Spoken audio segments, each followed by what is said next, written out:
welcome to another Burgundy with Tweedy video. On this glorious day, isn't the weather marvellous? I was recently bemoaning at the start of a video, I don't even know if I've uploaded this one or not, that quite often I come and sit on a bench thinking naively I might have a bit of peace and quiet and just be left alone. There are a dozen benches around here, but invariably within a minute or two of me starting to film, someone comes and sits at the bench immediately next to mine and I sort of lose my nerve and end up moving off into the woods. Perhaps the icy rain and chilly conditions will actually put people off for a change. Anyway, none of that particularly relevant to today's wine. I was, again, I think I probably said this at the start of a previous video as well, for a second or third time in recent weeks, down in St James's, Friday lunchtime. Seem to quite enjoy little forays down to that neck of the woods towards the end of the working week, and popped into, well, of course, paid my respects at the Red Lion on Crown Passage, but that's not really relevant to a Burgundy video.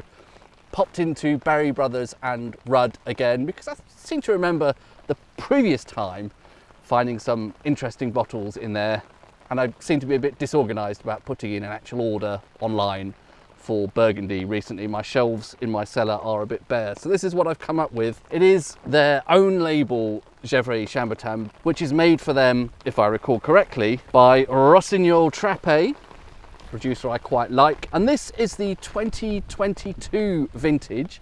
I have previously tasted some earlier vintages of this wine. Don't think I've covered the 2022 yet, so I'm keen to see what this is like. A bit windy now as well. I should probably have brought one of those dead cat things. I hope you can hear me okay. I do actually have a tarp with me in the bag, but it's a lot of effort putting it up, and perhaps I will just have one quick glass given the very inclement conditions and then head home on this occasion.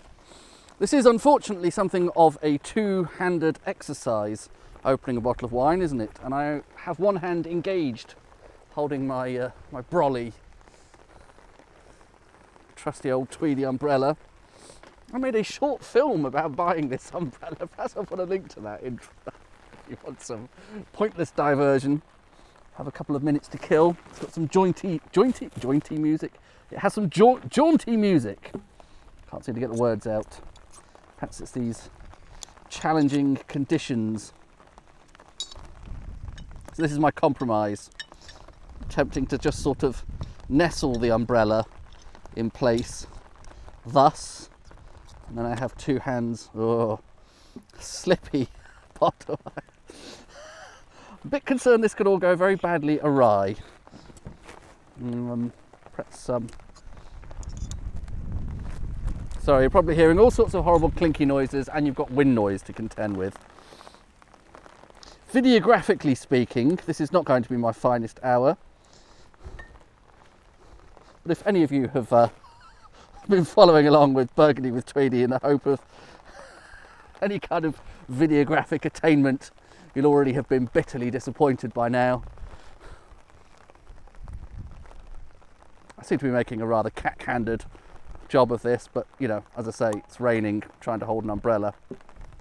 Cork is out, that is a good start.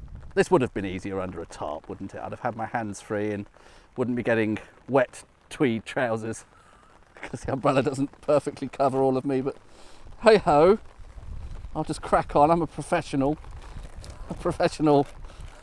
park bench drinking Burgundy reviewer. Not really professional. This channel isn't monetized. I seem to be having a very hard time getting to the watch time threshold.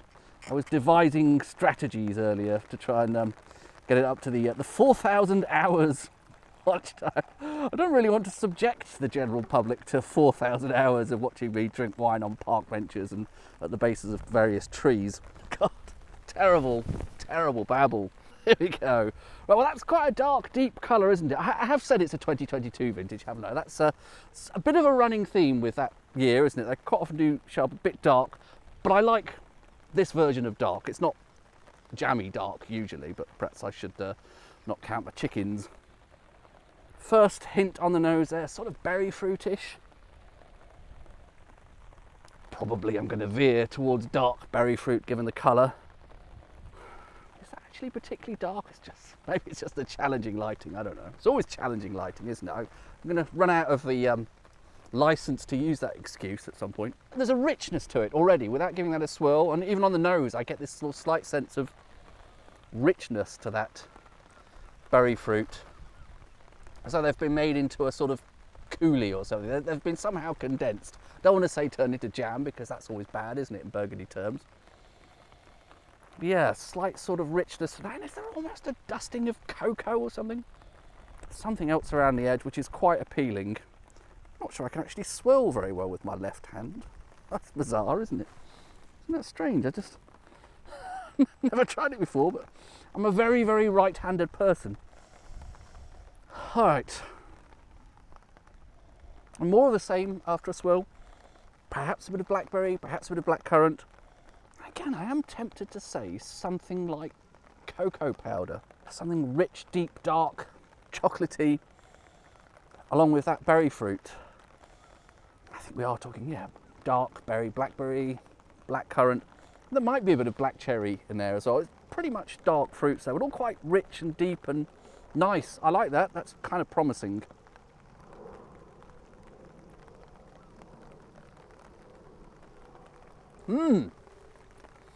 On the palate, smooth, really nice mouthfeel to that. Not sure if I want to use the adjective silky for that. Sort of silky, but it's smooth in a different way. What are the other metaphors for smoothness in terms of mouthfeel I've used in the past? Talked about sort of pebbly smoothness, and it's not that either. It has a sort of a fruity smoothness to it. It's a bit like, I don't know, the skin from a plum or something like that. These drips here just on the screen, or are they actually on the lens? Quite possibly. They're on the lens. Oh dear. Much of that footage until now has probably been obscured by droplets of water. Yes, a fruity kind of smoothness. The sensation of the skin of a cherry or the skin of a plum or something like that. Very pleasant. So smooth but sort of soft, but not in a silky way. Does that make sense? Tiny hint of tannins, almost more there in the aftertaste, I think. But that's not distracting me much from that. Quite ripe, luscious fruit there on the palate. More of the fruit varieties I was talking about just now. We've got, what have I said, blackberries, sort of, is it blackcurrant? I don't know, perhaps not so much blackcurrant. Blackberries, possibly a bit of plum, possibly a bit of black cherry. That sort of thing, dark fruit. That very fruity character is almost reminiscent to me of a sort of Gavinier Nuit Saint-Georges. It's got that kind of rich fruitiness to it, which I like very much. And this has a very pure, very clean taste to it. Quite mineral as well. Sometimes when I say I detect mineral notes, I might be confusing that with a bit of tannin there. But they're very, very fine grained, very pleasant tannins if they are. Yes, well, I don't know what else to add to that really. I'm pretty happy with that. There are no signs of greenness, no suggestion to me that this is not ready yet. I think I recall from a previous conversation in Barry Brothers and Rudd with a member of staff there that they, I don't know if this is an official line from BBR or just an opinion of one staff member, but they tend to have a conversation with the winemakers at Rossignol Trapet and say, well, you know, we would like a wine that is more forward in style, that it's likely to be ready for drinking more quickly. So although this is only 3 years old, I absolutely don't have a sense from that it's not ready. I'm sure it would do interesting things if allowed to mature, and it's got some of that pleasing ripe black fruit that seems to be a running theme of 2022. I do like that vintage. I'm enjoying it so far. Slightly reminiscent, I think, of 2019. Probably not as lauded and celebrated as 2019 is universally, but I think 2022 is shaping up very nicely. It's good, just shy of 60 quid, so base level prices for Gevrey Chambertin. I think it was 59. And it's great that it's actually in a shop that I can just walk into and pick up and walk away with, which is not always an easy thing to do in London, even London, you know, to find comparatively reasonably priced Burgundy that is ready to drink and is good. Not always an easy task. So I'm quite happy with that. Well done BBR, well done Rossignol Trapet, well done me for buying it. Sitting here in the rain enjoying it. Wishing I had a slightly bigger umbrella. Cheers. I'm having an absolutely delightful time.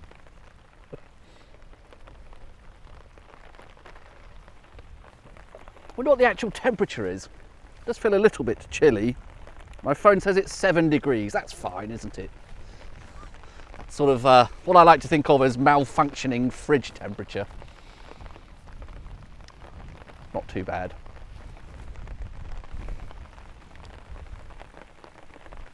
Cheers.